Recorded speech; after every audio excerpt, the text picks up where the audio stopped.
nangyari sa buhay kong ito? Ang dating masayang buhay ngayon ay malungkot. Bakit ba nawawala sa'yo?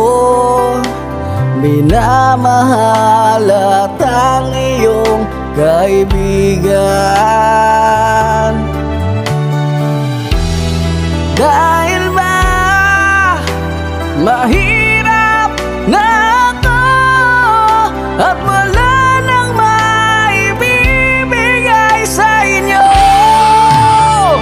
Bakit ba